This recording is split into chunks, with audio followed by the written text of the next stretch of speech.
Hello, good evening students. मैं दिव्या शर्मा आप सभी का स्वागत करती हूँ विजन इंस्टीट्यूट के डिजिटल प्लेटफॉर्म और आपके अपने YouTube channel GK by Ajay sir पर। तो अपने नवंबर मंथ का जो करंट अफेयर है उसका आज लास्ट पार्ट है, पार्ट नंबर 3। और इसी के साथ अपना नवंबर का जो करंट अफेयर है वो कंप्लीट हो जाएगा। और फिर जो नेक्स्ट अपने स्टार्ट करेंगे वो है दिसंबर मंथ। और दिसंबर मंथ के कंप्लीट होते ही अपने जनवरी, और जनवरी के बाद लास्ट अपना रह जाएगा फरवरी। इन सबको कंप्लीट करके 1 मार्च से अपने डेली करंट अफेयर की क्लासेस कंटिन्यू रखेंगे। और जो अपने करंट अफेयर की क्लास है उसका टाइम चेंज कर देंगे, है ना। उसका टाइम चेंज करके क्या कर देंगे, अपने टाइम चेंज करके सुबह का टाइम करेंगे। अब आप सभी बताओ कि जो सुबह करंट अफेयर की क्लास का टाइम करें वो कितने बजे करते हैं ना, शाम की बजाय, क्योंकि शाम को अपना शेड्यूल पूरा व्यस्त रहेगा। अपना जो इसमें करंट अफेयर रहने शाम को जो यूट्यूब पे क्लासेज हैं आपकी 5 बजे आपकी क्लासेज रहेंगी। इसमें ज्योग्राफी की क्लास चल रही है और 1 मार्च से आपकी हो जाएगी हिस्ट्री की क्लास। तो 5 बजे भी आपकी जीके की क्लास मान लो, और 6 बजे आपकी रहती है पार्ट बी की क्लास 6 बजे रहती है। उसके बाद देखिए 7 बजे आपकी मैथ की क्लास शुरू होने वाली है ना, मैथ की क्लास शुरू हो जाएगी। और 8 बजे आपकी होती है साइंस की क्लास। तो इसके बाद अपने क्लास कर नहीं पाएंगे, इसके बदले अपने क्या करते हैं, करंट की क्लास को क्या कर देते हैं, सुबह कर देते हैं। अब सुबह कितने बजे करें, सुबह या तो अपने करेंगे 6 बजे क्लास को या फिर करेंगे 7 बजे। तो आप बताओ कि 6 या 7 बजे करंट की क्लास का टाइम क्या होना चाहिए। चलो स्टार्ट करें फिर अपनी क्लास को। आज नवंबर का करंट अफेयर है, भाग 3 है। 15 क्वेश्चन लास्ट रहते हैं नवंबर के, और ये इंपॉर्टेंट क्वेश्चन आपके कंप्लीट हो जाएंगे। पहली क्लास में 20 क्वेश्चन थे, दूसरी में 15 और तीसरी में 15, ऐसे करके उन्होंने 50 क्वेश्चन अपने कंप्लीट कर लिए हैं। चलो स्टार्ट करें। और जब भी अपने करंट अफेयर की क्लास को स्टार्ट करते हैं और एक मोटिवेशन थॉट के साथ करते हैं, देखते हैं आज का मोटिवेशन कोट क्या है। आज का जो मोटिवेशन थॉट है वो है, आज रास्ता बना लिया है तो कल मंजिल भी मिल जाएगी। आज रास्ता बना लिया है तो कल मंजिल भी मिल जाएगी। हौसलों और मेहनत की भारी कोशिश एक दिन रंग जरूर लाएगी। आपके हौसले बुलंद रहेंगे, आपकी जो कोशिशें हैं वो जारी रहेंगी, तो वो एक दिन जरूर रंग लाएंगी, आपकी मंजिल आपको जरूर प्राप्त होगी। तो इसी के साथ अपने स्टार्ट करते हैं अपनी आज की क्लास को, और देखते हैं अपना पहला क्वेश्चन क्या है। पहला क्वेश्चन जो है अपना जीआई टैग से रिलेटेड है। किससे रिलेटेड है अपना पहला क्वेश्चन आज का, जीआई टैग। अब ये जीआई टैग क्या होते हैं, सबसे पहले अपने देखते हैं क्वेश्चन में क्या पूछा गया है कि हाल ही में जीआई टैग कौन सा प्राप्त बैरी नाग चाय का संबंध किससे है। अभी हाल ही में जो बैरी नाग चाय है उसको प्राप्त हुआ है जीआई टैग। क्या प्राप्त हुआ है, जीआई टैग प्राप्त हुआ है। उसका संबंध पूछा गया, उसका संबंध किस राज्य से है।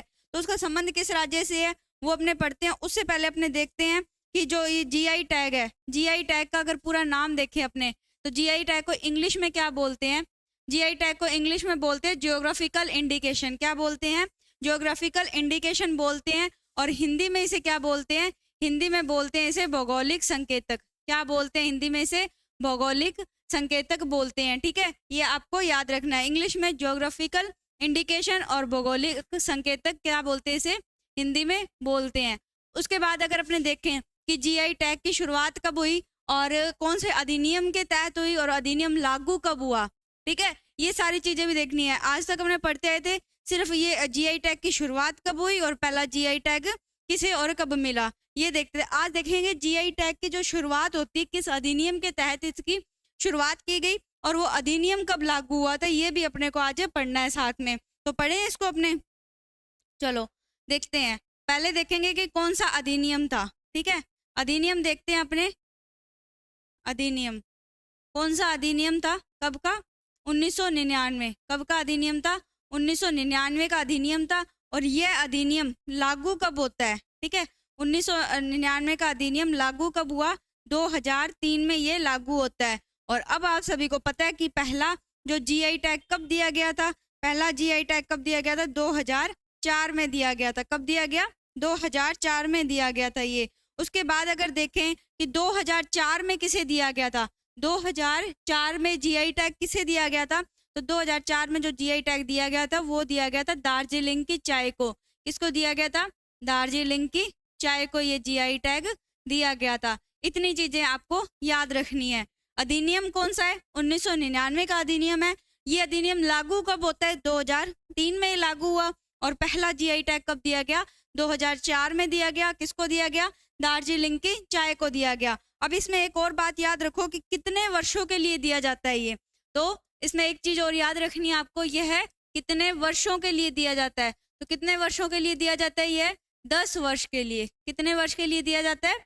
10 वर्ष के लिए दिया जाता है। अब आप देखोगे कि 10 वर्ष के बाद फिर क्या करना होता है? 10 वर्ष के बाद इसे क्या करवाना होता है? आपको रिन्यू करवाना पड़ता है। क्या करवाना पड़ता है? रिन्यू करवाना पड़ता है। सिर्फ और सिर्फ 10 साल के लिए जीआई टैग दिया जाता है। अब क्वेश्चन में अपने से पूछा गया था कि जो बैरीनाग चाय है इसका संबंध किस राज्य से है? तो बैरीनाग जो चाय है इसका संबंध है देवभूमि से। देवभूमि कौन सी है? उत्तराखंड। राइट आंसर क्या हो गया अपना? उत्तराखंड राइट आंसर हो गया है। तो अब आपको क्या याद करना है? बैरीनाग चाय। बैरीनाग चाय को जीआई टैग प्राप्त हुआ है और ये जीआई टैग जो प्राप्त करने वाली बैरीनाग चाय है इसका संबंध कौन से राज्य से है? उत्तराखंड राज्य से है। इतनी चीजें आपको इसमें याद करनी है। और दार्जिलिंग की चाय अगर आपसे पूछ ले कहाँ की, ये पश्चिम बंगाल। कहाँ की है ये? पश्चिम बंगाल। ये भी आपको याद रखना है। चलो बढ़े अगले क्वेश्चन की ओर। देखते हैं अपना अगला क्वेश्चन क्या है। अब अगला जो क्वेश्चन है वो रिलेटेड अपने उद्योग से। क्या क्वेश्चन है? हाल ही में जोकाटो। क्या क्वेश्चन है? हाल ही में जोकाटो ने एमएसएमई आर्थिक गतिविधि सूचकांक, क्या नाम है सूचकांक का? संपूर्ण, किसके सहयोग से लॉन्च किया है? अब आप देखोगे कि जोकाटो ने एमएसएमई आर्थिक गतिविधि एक सूचकांक जारी किया है। किसने जारी किया? जोकाटो ने एमएसएमई आर्थिक गतिविधि सूचकांक। सूचकांक का नाम क्या है? संपूर्ण। संपूर्ण किसका नाम है? सूचकांक का नाम है। और किसके साथ मिलकर लॉन्च किया है? ये मोस्ट इंपॉर्टेंट क्वेश्चन है। जो क्वेश्चन की लैंग्वेज है वो भी इंपॉर्टेंट है आपके लिए पूरी की पूरी। तो लॉन्च किस किसने किया है? देखो एक तो क्वेश्चन में ही नाम आ रहा है आपके। क्या नाम आ रहा है? जोकाटो। क्या आ रहा है? जोकाटा आ रहा है ना क्वेश्चन में नाम। प्लस पूछा गया किसके सहयोग से लॉन्च किया है। तो अपने पास ऑप्शन है सिडबी, एसबीटी, आरबीआई और एचडीएफसी। तो अपना जो राइट आंसर हो जाएगा कि जोकाटो ने जो एमएसएमई गतिविधि सूचकांक संपूर्ण जारी किया है, ये जोकाटो प्लस किसका सहयोग रहा है इसमें? सिडबी का। किसका सहयोग रहा है? सिडबी का ये सहयोग रहा है। ये आपको याद रखना है। अगर अपने अब बात करते हैं किसकी? एमएसएमई की बात करते हैं। किसकी बात करें? एमएसएमई की बात करते हैं। सबसे पहले तो आपको ये पता होना चाहिए कि एमएसएमई का पूरा नाम क्या है। ठीक है, तो एमएसएमई का जो पूरा नाम है वो है माइक्रो स्मॉल, क्या है? Micro small medium enterprise. क्या नाम है इसका? एमएसएमई का पूरा नाम यहाँ लिख लेते हैं अपने, एमएसएमई। एमएसएमई याद करो इसे। क्या नाम मैंने अभी बताया? Micro small, micro small. फिर उसके बाद मैंने क्या बताया? Micro small. उसके बाद मैंने बताया मीडियम एंटरप्राइज। क्या है? Micro small medium enterprise. ये नाम आपको याद रखना है। अगर अपने बात करें किसकी? अगर अपने अब बात करते हैं एमएसएमई की। एमएसएमई के कुछ उपनाम भी हैं। क्या है? एमएसएमई के कुछ उपनाम है। वो इसे क्या बोला जाता है? इसे बोला जाता है भारत का विकास इंजन। क्या बोला जाता है इसे? इसे बोला जाता है भारत का विकास इंजन। ठीक है, क्यों बोला जाता है अभी बताते हैं आपको क्यों बोला जाता है इसे भारत का विकास इंजन।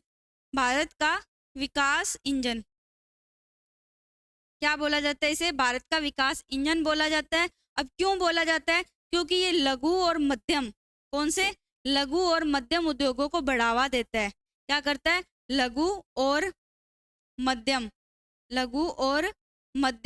उद्योगों को बढ़ावा देता है। ये आपको ध्यान रखना है। ठीक है, उद्योगों को बढ़ावा देता है, इसीलिए इसे क्या कहा जाता है? इसीलिए इसे कहा जाता है भारत का विकास इंजन। माइक्रो स्मॉल मीडियम एंटरप्राइजेस का पूरा नाम है, भारत का विकास इंजन है, लघु और मध्यम उद्योगों को बढ़ावा देता है। अगर अपने बात करें किसकी? सिडबी की। सिडबी की बात करते हैं तो इसकी स्थापना कब हुई और इसका मुख्यालय कहाँ पर है? चलो यहाँ पर बात करते हैं अपने सिडबी की। किसकी बात करें? सिडबी की बात करते हैं अपने। तो सिडबी की स्थापना कब होती है? इसकी स्थापना होती है 1990 में होती है। ठीक है, 1990 में इसकी क्या होती है? स्थापना होती है। और अगर बात करें कि इसका मुख्यालय कहाँ पर है, मुख्यालय की बात आती है तो मुख्यालय आपको याद रखना है। कहाँ पर है इसका मुख्यालय? यूपी में इसका मुख्यालय, लखनऊ यूपी में इसका मुख्यालय। ये आपको याद रखना है। सिडबी की स्थापना कब होती है? 1990 में होती है।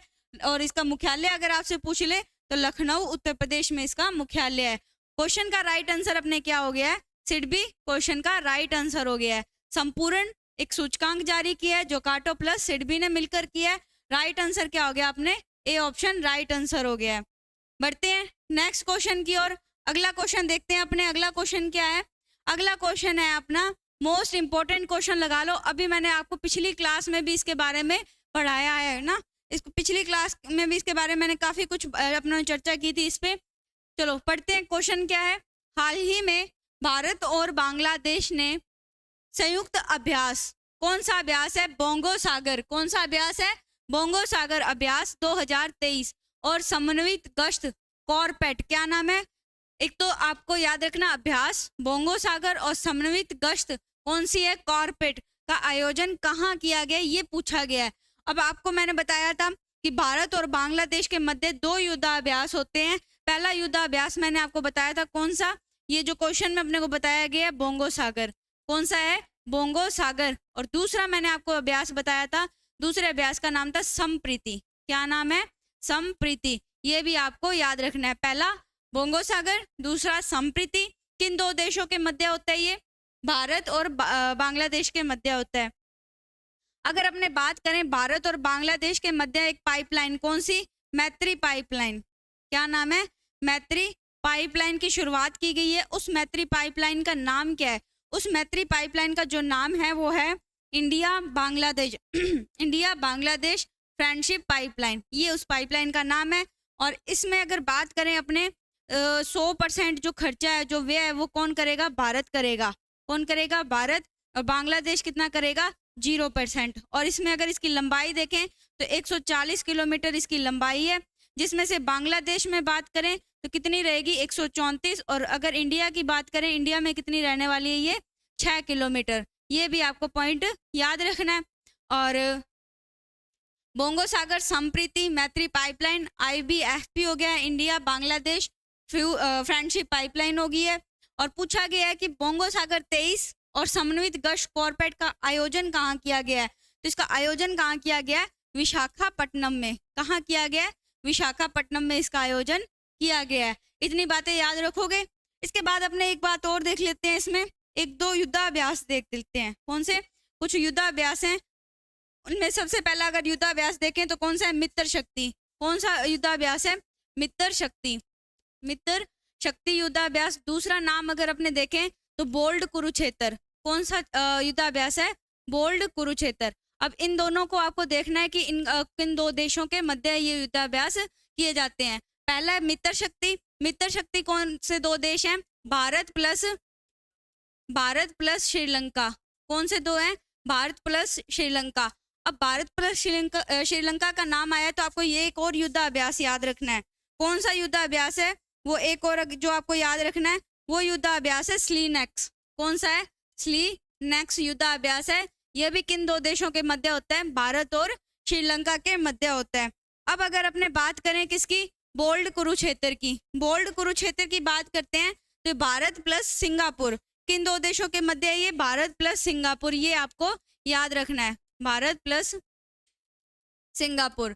और अब तीसरा अपने अगर याद करें, तीसरा अगर अपने युद्धाभ्यास देखते हैं तो वो कौन सा है, डस्टलिक। एक डस्टलिक याद करो, एक काजिंद याद करो। कौन सा, डस्टलिक। और तीसरा आप चौथा याद करो काजिंद। कौन सा याद करोगे, काजिंद। तो ये एक पहला तो आपको याद करना है कि ये चारों के चारों किसके साथ है, भारत के साथ में है, ठीक है। अब इसमें याद करना है डस्टलिक। डस्टलिक जो युद्धाभ्यास है ये किसके साथ किया जाता है, ये जो डस्टलिक युद्धाभ्यास है ये किया जाता है भारत प्लस उज्बेकिस्तान। किसके साथ, भारत प्लस उज्बेकिस्तान के मध्य ये युद्धाभ्यास होते हैं। और लास्ट अपने देखे काजिंद, काजिंद किसके साथ होता है, भारत प्लस कजाकिस्तान। किसके साथ होता है, भारत प्लस कजाकिस्तान। ये चारों के चारों पॉइंट आपको याद रखने हैं, साथ साथ में अच्छे से याद हो जाएंगे। पहला देखो कौन सा, वापस रिपीट कर लेते हैं अपने, मित्र शक्ति, मित्र शक्ति भारत प्लस श्रीलंका। उसके बाद देखा बोल्ड कुरुक्षेत्र, बोल्ड कुरुक्षेत्र में भारत और सिंगापुर। उसके बाद देखा डस्टलिक, डस्टलिक भारत प्लस उज्बेकिस्तान। चौथा देखते हैं काजिंद, काजिंद भारत प्लस कजाकिस्तान। ये चारों आपको याद करने हैं, ठीक है।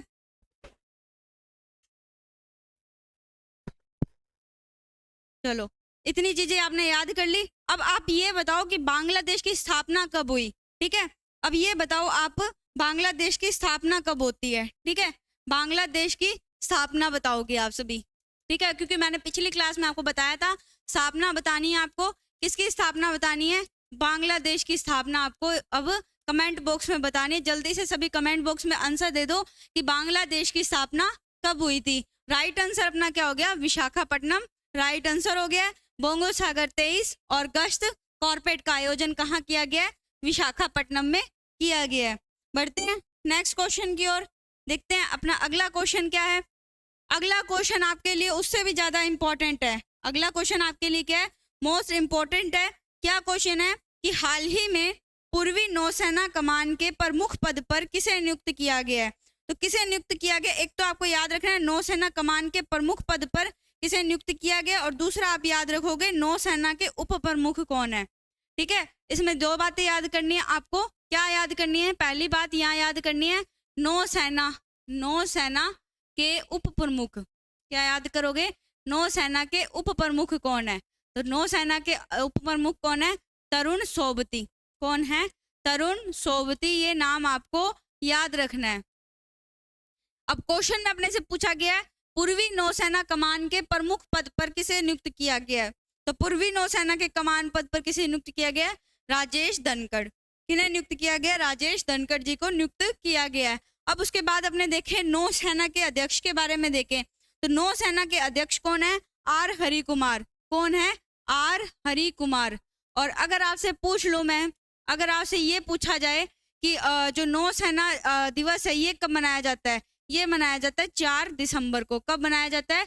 4 दिसंबर को मनाया जाता है। नौसेना दिवस मनाया जाता है 4 दिसंबर को। और नौसेना के अध्यक्ष कौन है? आर हरि कुमार नौसेना के अध्यक्ष हैं। बढ़ते हैं नेक्स्ट क्वेश्चन की ओर। हाल ही में ईट राइट स्टेशन प्रमाणन प्राप्त करने वाले रंगिया और मारियानी रेलवे स्टेशन का संबंध किससे है? अभी हाल ही में कौन सा दिया गया प्रमाणन पत्र? Eat right station. अब ये जो ईट राइट स्टेशन प्रमाणन पत्र है ये किसको और क्यों दिया जाता है, ठीक है। ये किसके लिए दिया जाता है? हेल्दी फूड और स्वच्छ फूड के लिए है दिया जाता है, ठीक है। किसके लिए दिया जाता है ये अगर पूछ ले तो ये दिया जाता है हेल्दी फूड के लिए। किसके लिए दिया जाता है? हेल्दी फूड के लिए दिया जाता है। हेल्दी फूड प्लस स्वच्छ फूड। एक तो हेल्दी होना चाहिए, दूसरा क्या होना चाहिए? ये फूड स्वच्छ होना चाहिए, उसके लिए दिया जाता है। पहला पॉइंट तो ये हो गया। दूसरा पॉइंट, अब इसे प्रमाणन पत्र देता कौन है? अगर बात करें स्वच्छ फूड, मान लिया स्वच्छ फूड के लिए दिया जाता है, हेल्दी फूड के लिए दिया जाता है। ईट राइट स्टेशन नाम का ये प्रमाणन पत्र है। और दिया किसे गया? दिया गया ये असम को, ठीक है। दिया किसको गया? असम को दिया गया। अब ये प्रमाणन पत्र देने वाला, जारी करने वाला है कौन? तो जारी करने वाला कौन है? इसको फसाई। कौन है? फसाई। इसको जारी करने वाले प्रमाण पत्र देने वाली संस्था कौन सी है? फसाई है। ये इंपॉर्टेंट लगा लो आप, ठीक है। ये इंपॉर्टेंट लगा लो, ये भी आपसे क्वेश्चन में पूछ सकते हैं। और अभी हाल ही में रंगिया और मारियाना जो रेलवे स्टेशन है इसका संबंध किस राज्य से है? तो इसका संबंध असम राज्य से है। और आपको पता होगा अभी हाल ही में असम में कौन आया है? असम में कौन आया है? भूटान नरेश। कौन आए हैं? भूटान नरेश।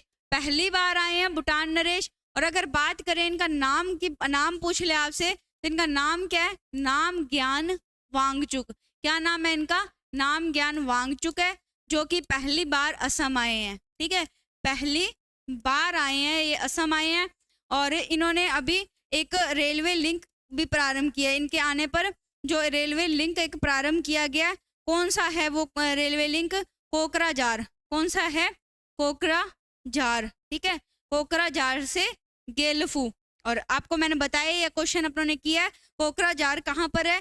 कोकराझार असम में है। और अगर गेलफू की बात करें तो गेलफू कहाँ पर है? गेलफू भूटान में है। और राइट आंसर अपना क्या हो गया? असम राइट आंसर हो गया। स्टेशन कौन से है? रंगिया और मारियाना रेलवे स्टेशन है जो कि असम में है। उनको कौन सा प्रमाण पत्र मिला है? ईट राइट स्टेशन प्रमाण पत्र मिला है।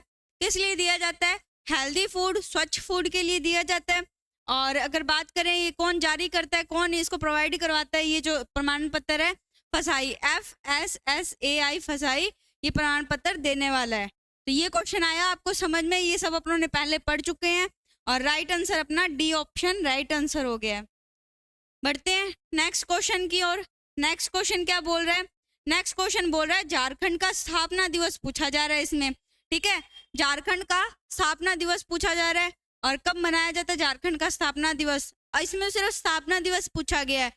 अब झारखंड की स्थापना हुई कब थी और किससे अलग होकर इसकी स्थापना की गई थी, ये भी आपको चीजें याद रखनी है।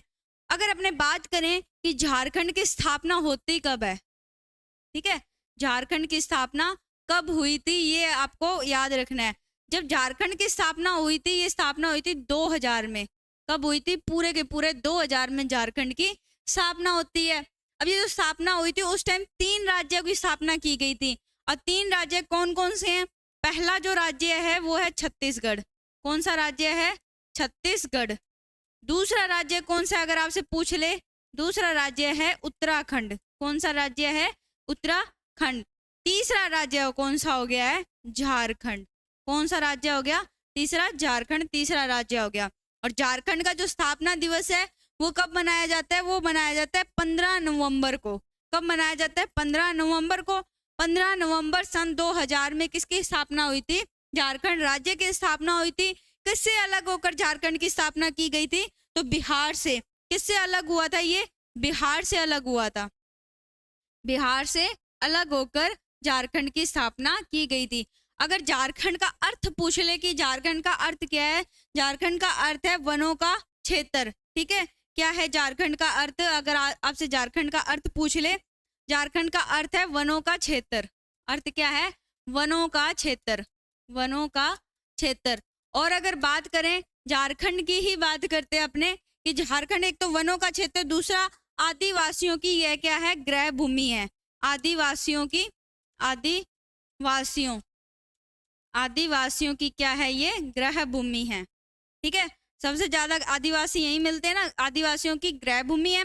15 नवंबर सन 2000 को झारखंड की स्थापना की गई थी और प्रति वर्ष 15 नवंबर को क्या मनाया जाता है? झारखंड दिवस मनाया जाता है। ये इतनी बातें आपको याद रखनी है।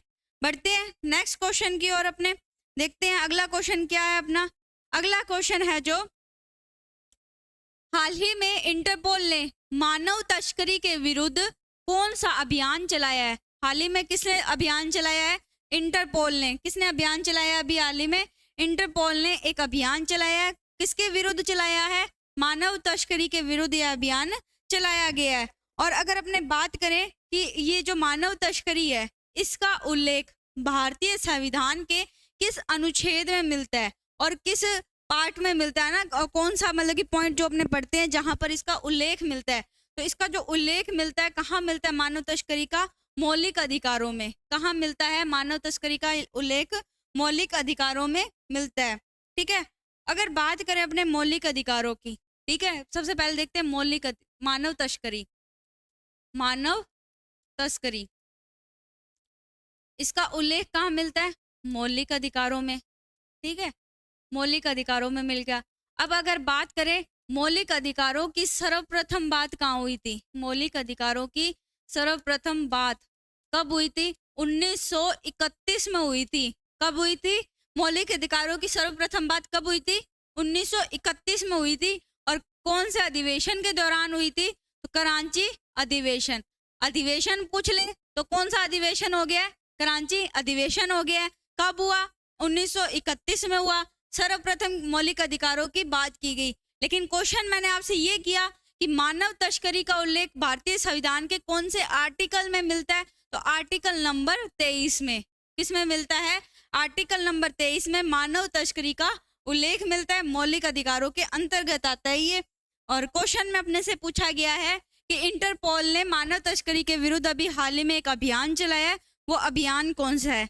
अगर अपने इंटरपोल की बात करें अब, ठीक है, इतने में आप देखोगे कि इसका राइट आंसर क्या हो सकता है। अपने देखते हैं इंटरपोल के बारे में। इंटरपोल की स्थापना कब हुई और इसका मुख्यालय कहाँ पर है? तो इंटरपोल की जो स्थापना हुई थी 1923 में हुई थी। कब हुई थी इंटरपोल की स्थापना? इंटरपोल देखते हैं इसकी स्थापना कब हुई थी। इसकी जो स्थापना होती है 1923 में। कब हुई? 1923 में हुई। इंटरपोल यहाँ लिख लेते हैं। और कहाँ हुई स्थापना और हेडक्वार्टर कहाँ पर है इसका? लियोन फ्रांस में इसका मुख्यालय है, ये भी आपको याद रखना है। 1923 में इसकी स्थापना होती है, लियोन फ्रांस में इसका मुख्यालय है, 7 सितंबर को होती है, ये भी आप याद रखना, ठीक है। 7 सितंबर 1923 में इसकी स्थापना की जाती है। और कौन सा अभियान है? अभियान है ऑपरेशन स्टाम्प मेकर्स 2। कौन सा अभियान है? ऑपरेशन स्टाम्प मेकर्स 2 है, जो कि इंटरपोल ने मानव तस्करी के विरुद्ध यह अभियान चलाया है, ठीक है। अब आप सभी कमेंट बॉक्स में इन तीनों का आंसर छाप दो, इन तीनों का आंसर आप कमेंट बॉक्स में छाप दो। काफी बार मैंने आपको हर क्लास में करवाया है, ऑपरेशन करुणा, ऑपरेशन दोस्त, ऑपरेशन अजय, तीनों के तीनों ऑपरेशन मैंने आपको बार बार रिपीट पे पढ़ाए हुए हैं। तो इसके आंसर आप फटाफट कमेंट बॉक्स में बता दो। बढ़ते हैं नेक्स्ट क्वेश्चन की ओर अपने, देखते हैं अगला क्वेश्चन क्या है। अगला क्वेश्चन कह रहा है कि फिनलैंड ने किस देश के एनजीओ AWSDC को अंतरराष्ट्रीय लैंगिक समानता पुरस्कार 2023 प्रदान किया है। अभी पूछा गया कि फिनलैंड ने किस देश के एनजीओ को ये अवार्ड प्रदान किया है, ठीक है। अंतरराष्ट्रीय लैंगिक समानता जो पुरस्कार है, कौन से देश के एनजीओ, जो एनजीओ का नाम है AWSDC और एनजीओ का नाम है। अगर बात करें अपने तो किस देश को दिया गया, और एनजीओ का पूरा नाम अगर आपसे पूछ लिया जाए तो पूरा नाम एनजीओ का है अफगान महिला कौशल विकास केंद्र। कौन सा है?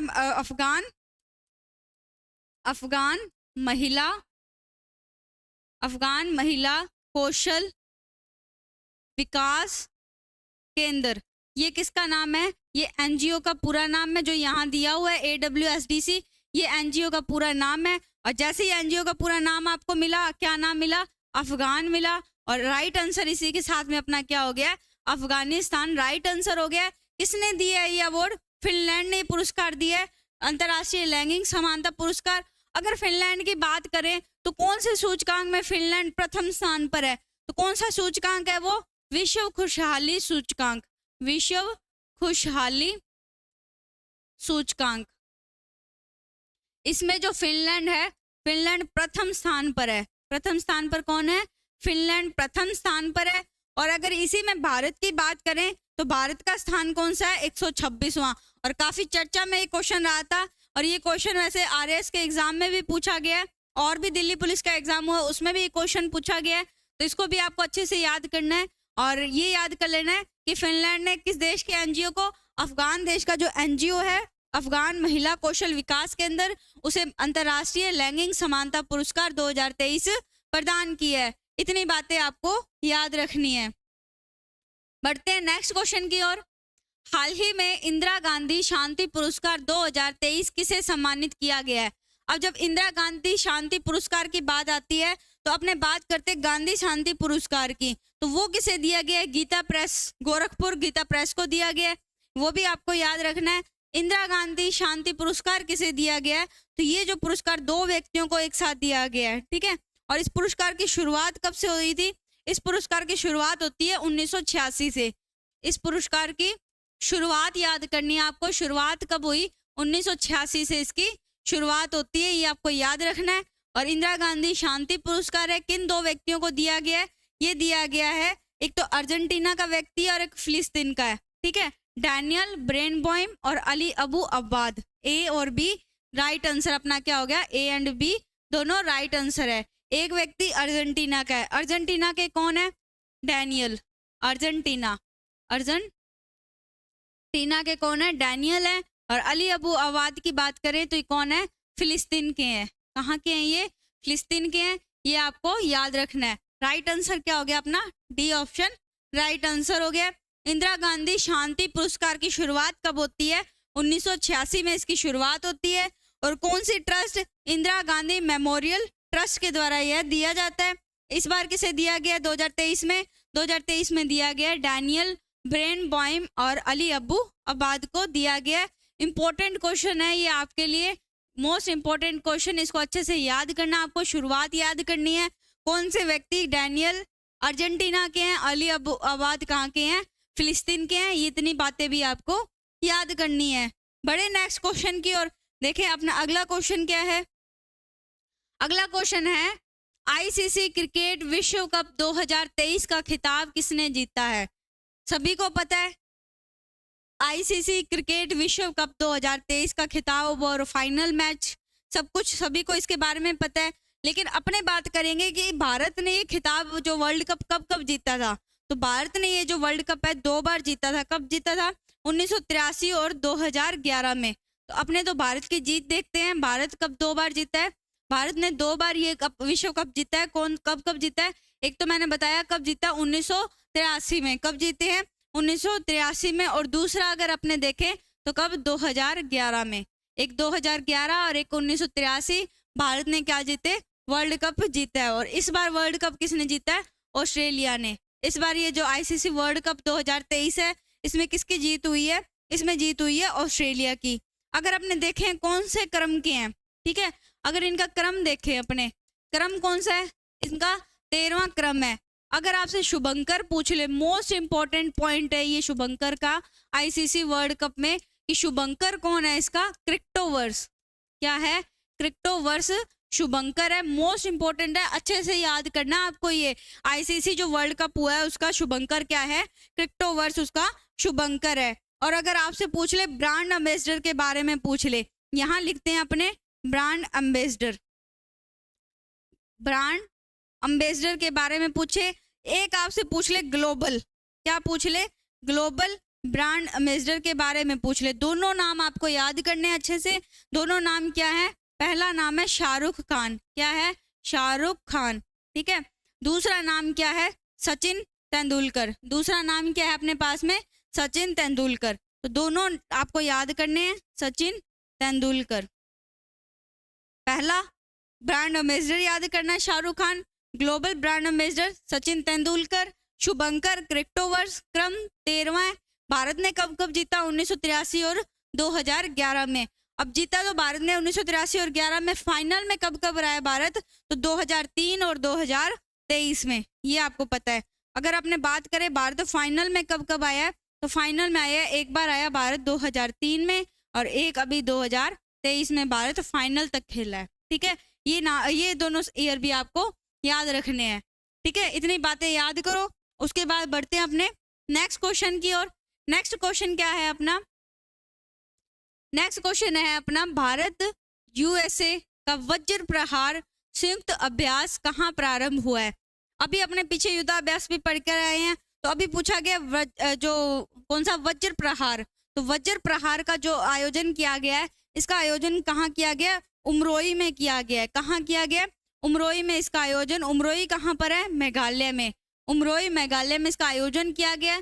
कौन से क्रम का था? तो 14वें क्रम का था। और शुरू कब हुआ? 2010 में इसे शुरू किया गया, ये आपको याद रखना है। चलो यहाँ लिखते हैं अपने, सबसे पहले शुरू कब हुआ। क्या पढ़ोगे कि जो ये वज्र प्रहार युद्धाभ्यास है किन दो देशों के मध्य होता है? भारत प्लस यूएस के मध्य होता है, ठीक है। पहली बात तो ये होगी। दूसरी बात आपको याद करनी है कि शुरू कब हुआ था, और तीसरी बात आपको ये याद करनी है कि इसका संस्करण कौन सा है, ठीक है। तीसरी बात क्या याद करोगे? संस्करण। चौथी बात आपको याद करनी है कि इसका आयोजन कहाँ हुआ है, ठीक है। चौथी बात क्या याद करनी है? आयोजन कहाँ हुआ, ठीक है। ये याद कर लोगे आप, मध्य भारत प्लस यूएसए। उसके बाद अपनों ने पॉइंट देखा, कौन सा पॉइंट है? शुरू कब होता है? 2010 में इसकी शुरुआत हो गई थी। कब हुई थी इसकी शुरुआत? 2010 में इसकी शुरुआत हो गई थी। संस्करण अगर आपसे पूछ ले तो संस्करण इस बार 2023 में कौन सा था? 14वां संस्करण था। आयोजन कहाँ हुआ इसका? आयोजन होता है इसका उमरोई। कहाँ पर होता है इसका आयोजन? उमरोई में इसका आयोजन किया जाता है। उमरोई में अगर उमरोई कहाँ पर अगर पूछ ले तो मेघालय में। कहाँ पर है उमरोई? मेघालय में उमरोई है, इसका आयोजन किया गया। राइट आंसर क्या हो गया अपना? सी ऑप्शन राइट आंसर हो गया है।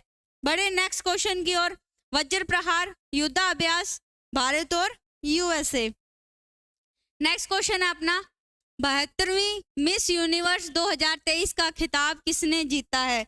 अब जो 72वीं मिस यूनिवर्स है उसको तो अपने पढ़ेंगे, उससे पहले पढ़ते हैं कि भारत से भी कोई मिस यूनिवर्स रही थी। तो भारत से भी 3 यूनिवर्स रही थी। भारत से भी कितनी मिस यूनिवर्स रही हैं? 3 मिस यूनिवर्स रही हैं। तीनों के नाम आपको याद करने हैं। तीनों के नाम याद करें। पहला नाम अगर आपने देखें तो पहला नाम क्या है, दूसरा नाम क्या है और तीसरा नाम क्या है। अगर तीसरे नाम की बात करें तो कौन से नंबर की थी वो? 70वें नंबर की। कौन से? 17वीं मिस यूनिवर्स बनी थी। और कहाँ की है 17वीं मिस यूनिवर्स अगर बात करें अपने, उनका नाम क्या है? हरनाज संधू। क्या नाम है उनका?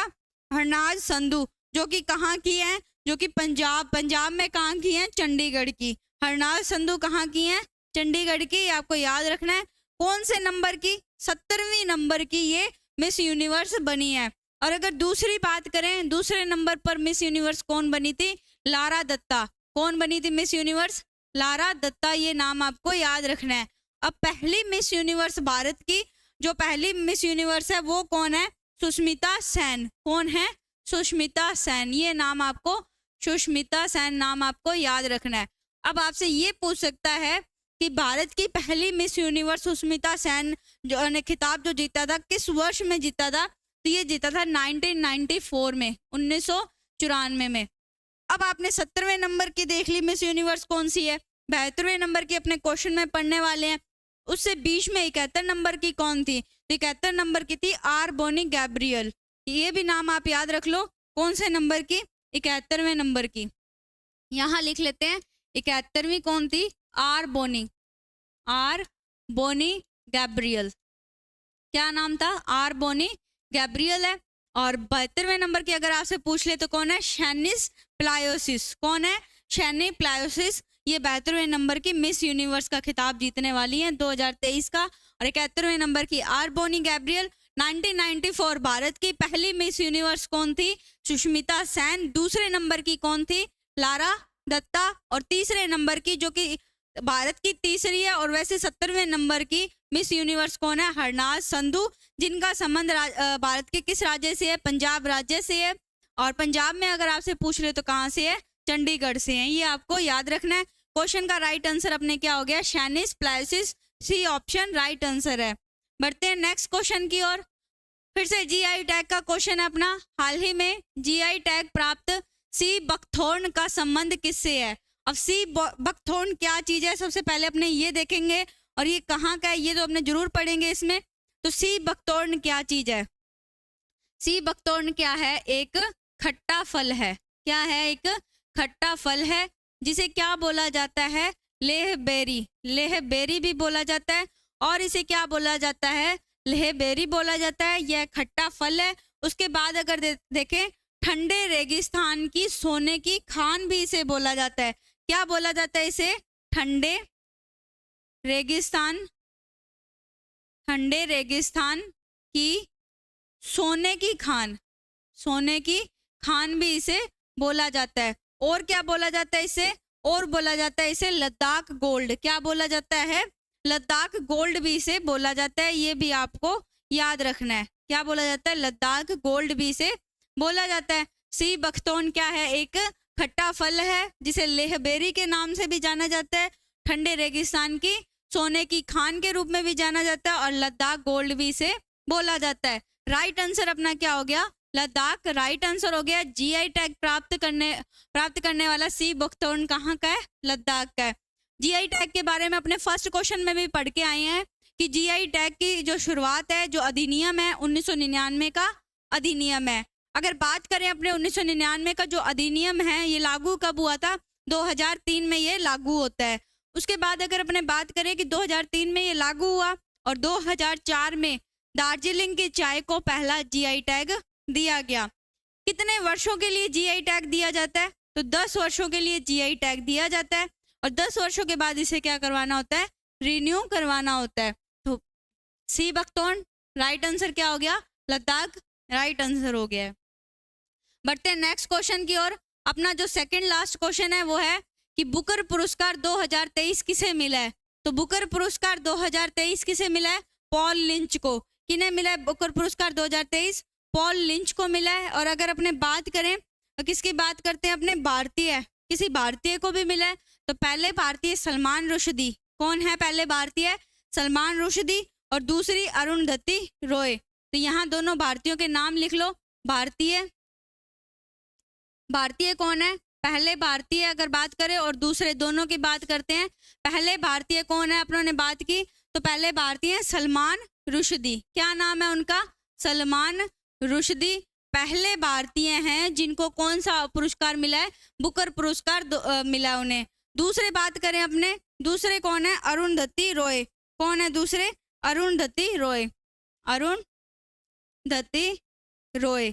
और अगर बात करें अपने बुकर पुरस्कार की, तो बुकर पुरस्कार किसे दिया जाता है? तो बुकर पुरस्कार दिया जाता है अंग्रेजी भाषा में लिखी पुस्तकों के लिए। किसके लिए मिलता है ये? अंग्रेजी भाषा में लिखी जो पुस्तकें हैं सिर्फ उन्हीं को मिलता है। और बुकर पुरस्कार 2023 किसे मिला है? 2023 पॉल लिंच। किन्हें मिला है 2023 का ये पुरस्कार? पॉल लिंच को मिला है। इनका उपन्यास अगर अपने देखें तो उपन्यास कौन सा है इनका? पैगंबर सॉन्ग। क्या उपन्यास है इनका? पैगंबर सॉन्ग, ये इनका उपन्यास है। और अगर पूछ लें ये कहाँ के हैं, देखो पैगंबर सॉन्ग जो इनका उपन्यास है उसके लिए इन्हें बुकर पुरस्कार 2023 प्राप्त हुआ है। इनका संबंध कहाँ से, किस देश से इनका संबंध है? तो इनका संबंध है आयरलैंड से। कहाँ से, कहाँ के हैं ये? आयरलैंड के रहने वाले हैं। ये भी आपको याद करना है। और 2 भारतीयों को ये पुरस्कार मिला है, सलमान रुश्दी और अरुंधति रॉय। आज का अपना जो लास्ट क्वेश्चन है वो है खेलो इंडिया पैरा गेम्स 2023 के पहले संस्करण का शुभंकर कौन सा है? देखो सबसे पहले तो आपको याद रखना है कि इसका संस्करण कौन सा है, पहला संस्करण है। और इसकी घोषणा किसने की है ये भी आपको याद रखना है, ठीक है। तो करें इसको याद अपने, घोषणा किसने की है, संस्करण कौन सा है इसका, ठीक है। और याद रखोगे इसमें खेल कितने हैं, और अपने से क्या पूछा गया, इसमें शुभंकर पूछा गया है। चौथी बात आप याद रखोगे कि इसका आयोजन कहाँ हुआ है, ठीक है। इतनी सी बातें आपको याद रखनी है। अब घोषणा करने वाले कौन होंगे, खेल की बात चल रही है तो घोषणा भी कौन करेंगे, खेल मंत्री। और खेल मंत्री कौन है अगर बात करें, अनुराग ठाकुर। किन्होंने की है, खेल मंत्री कौन है, अनुराग ठाकुर। उन्होंने इन खेल की घोषणा की है। संस्करण कौन सा है इसका, पहला संस्करण है। खेल कितने होंगे, टोटल 7 खेल होने वाले हैं इसमें, ठीक है। टोटल कितने खेल होने वाले हैं इसमें, 7 खेल होने वाले हैं। और आयोजन कहाँ हुआ है इसका, आयोजन भी तो इम्पोर्टेंट है। आयोजन कहाँ हुआ है इसका, राजधानी में, कहाँ, नई दिल्ली। आयोजन कहाँ किया गया इसका, नई दिल्ली में इसका आयोजन किया गया है। क्वेश्चन में लेकिन अपने से क्या पूछा गया, क्वेश्चन में पूछा गया कि शुभंकर कौन सा है। तो शुभंकर कौन सा है, खेलो इंडिया पैरा गेम्स 2023 का शुभंकर है उज्ज्वला। क्या है, उज्ज्वला। और अभी अपने क्रिप्टोवर्स पढ़ के रहे हैं, क्रिप्टोवर्स किसका शुभंकर है, आईसीसी वर्ल्ड कप का, ठीक है। आईसीसी वर्ल्ड कप का शुभंकर क्रिप्टोवर्स 13वां संस्करण था। खेलो इंडिया पैरा गेम्स का संस्करण पहला संस्करण है। घोषणा खेल मंत्री अनुराग ठाकुर ने की है। तीसरी बात याद रखनी है, कितने खेल हैं, 7 खेल हैं। और आयोजन कहाँ हुआ है इसका, नई दिल्ली में इसका आयोजन किया गया है। राइट आंसर क्या हो गया, ए ऑप्शन राइट आंसर हो गया है।